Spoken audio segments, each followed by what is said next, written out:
लोकसभा का चुनाव संपन्न होने जा रहा है, जहां पास बात करेंगे कि इस बार कौन बनेगा देश का प्रधानमंत्री। जी हां दोस्तों, लोकसभा चुनाव 2024 में सर्वे के माध्यम से पता हो चुका है कितने किसको सीट मिलती हुई नजर आ रही है। जैसे कि आपको पता है यानी कि किस देश यानी भारत देश में कौन बनेगा पीएम, यानी कि मोदी या फिर राहुल गांधी। आप किसको बनाना चाहते हैं, आप कमेंट में जरूर बताइए कमेंट में कि आप राहुल गांधी या फिर मोदी को। जैसे कि कुछ मैंने राज्य लाया है उसमें से जाट पोल के माध्यम से बताऊंगा कौन कितना भाई। जैसे आपको उत्तर प्रदेश में बात करें तो उत्तर प्रदेश में या एनडीए यानी कि बीजेपी को 45 सीट मिल रही है, जबकि कांग्रेस के यहाँ पास 50 यानी कि 35 सीटें मिल रही है। अन्य खाते में 0 सीट जाती हुई नजर आ रही है। यहाँ पास आप देख सकते हैं यानी कि बीजेपी यहाँ जीत का सामना करती हुई नजर आ रही है उत्तर प्रदेश में। जैसे कि आपको पता है, फिर आता है आपका राज्य तमिलनाडु में कुल 39 सीटें हैं, जहाँ पास यहाँ पास देख सकते हैं कि कांग्रेस को यहाँ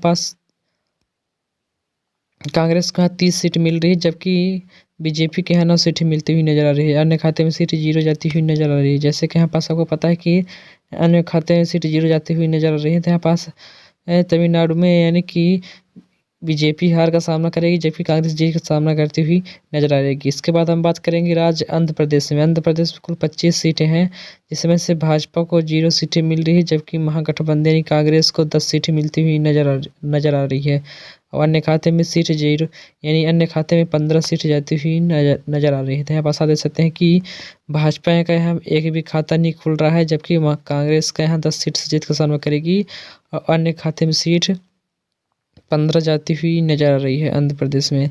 इसके बाद हम बात करेंगे राज्य असम में 14 सीटें हैं कुल, जहाँ पास भाजपा को 9 सीटें मिल रही है, जबकि कांग्रेस को 5 सीटें मिलती हुई नजर आ रही है। अन्य खाते में सीट 0 जाती हुई नजर आ रही है। तो यहाँ पास आप देख सकते हैं कि कांग्रेस को यहाँ 4 सीट से हार का सामना करेगी, जबकि यहाँ भाजपा जीत का सामना करती हुई नजर आएगी। जैसे कि आपको पता है कि इस बार लोकसभा चुनाव संपन्न होने जा रहा है, जहाँ पास आपको भाजपा यहाँ 9 सीट से यानी भाजपा यहाँ जीत का सामना करेगी असम में, जबकि कांग्रेस यहाँ 4 सीट से हार का सामना करती हुई नजर आएगी, जबकि यहाँ पास अन्य खाते में सीट 0 जाती हुई नजर आएगी।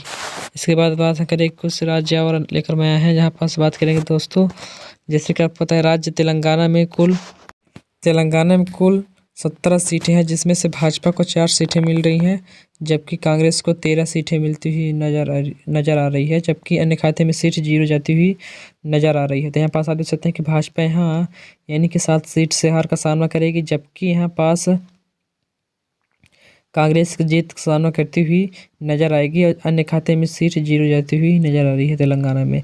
इसके बाद कुछ और राज्य मध्य प्रदेश, जैसे मध्य प्रदेश में कुल 29 सीटें हैं, जहां पास भाजपा को 7 सीटें मिल रही हैं, जबकि कांग्रेस को 22 सीटें मिलती हुई नजर आ रही है लोकसभा चुनाव में। जी हाँ दोस्तों, लोकसभा चुनाव संपन्न होने के नतीजे आ चुके हैं सामने, जहाँ पास सर्वे के माध्यम से मैं आपको बता रहा हूँ कि भाजपा यहाँ 7 सीट पा रही है, जबकि कांग्रेस 22 सीट पा रही है। अन्य खाते में 0 जाती हुई नजर आ रही है। जहाँ पास आप देख सकते हैं कि भाजपा के यहाँ बहुत सीट से हार का सामना करेगी, जबकि मध्य प्रदेश में, जबकि कांग्रेस यहाँ 22 सीट से यानी कि यहाँ कांग्रेस 15 सीट से जीत का सामना करती हुई नजर आएगी लोकसभा चुनाव में।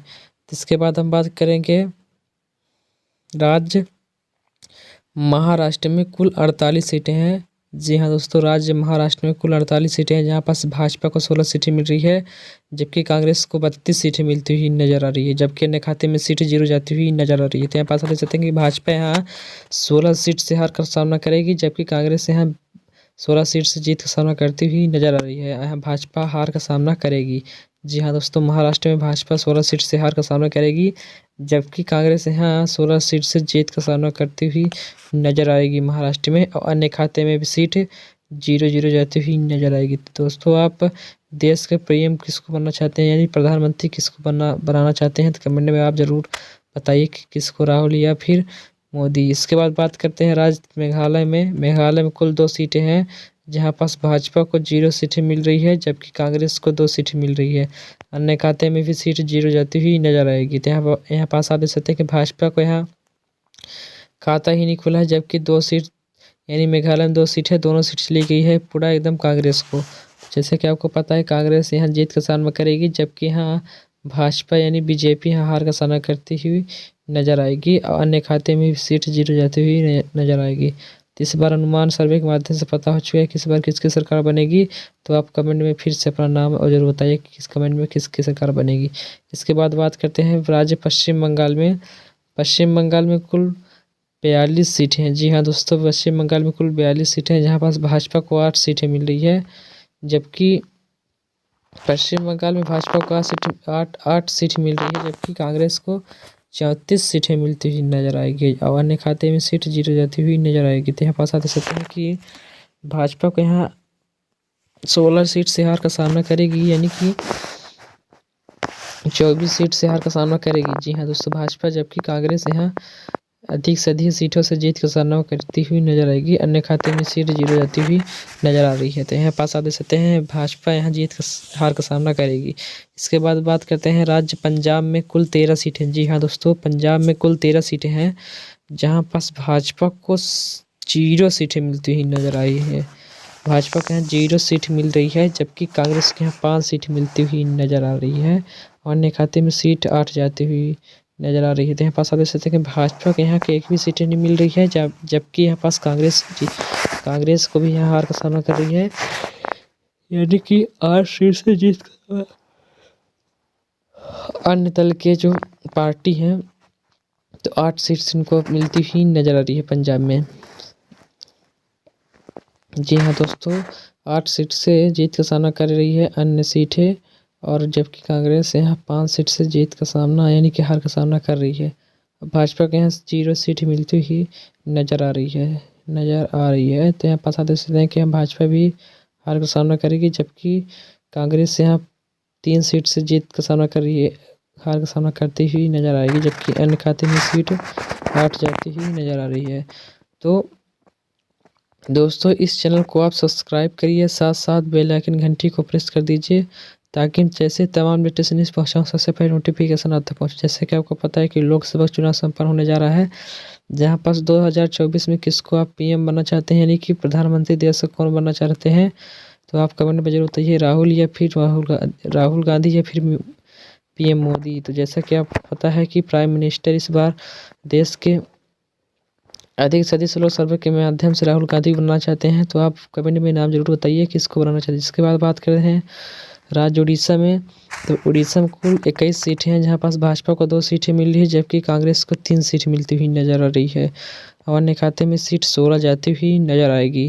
तो यहाँ पास आप देख सकते हैं उड़ीसा में कई सीटें हैं, जहाँ पास भाजपा को 2 सीट मिल रही है, जबकि कांग्रेस को 3 सीट मिल रही है। तो भाजपा उड़ीसा राज्य में कुल 1 सीट से हार का सामना करेगी कांग्रेस से, जबकि कांग्रेस यहाँ 1 सीट से जीत का सामना कर रही है भाजपा से। और अन्य खाते में सीट 16 जाती हुई नजर आएगी। तो यहाँ पास आप देख सकते हैं कि अन्य पार्टी के जो सदस्य हैं, तो यहाँ 16 सीट से जीत का सामना करेगी, यानी कि उड़ीसा राज्य में अन्य पार्टी के जो राज्य के हैं दल के नेता, तो यहाँ पर 16 सीट से जीत का सामना कर रही है, जबकि भाजपा भी यहाँ हार का सामना कर रही है, कांग्रेस भी यहाँ हार का सामना उड़ीसा में करती हुई नजर आएगी।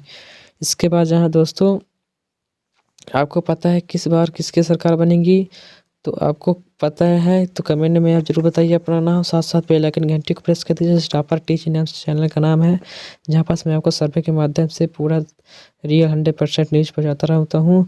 तो सब्सक्राइब जरूर करिए चैनल को, साथ साथ बेल आइकन घंटी को प्रेस कर दीजिए, ताकि हम तुरंत खबर पहुँचाए आप तक नोटिफिकेशन जरूर पहुँच जाए। Thank for watching.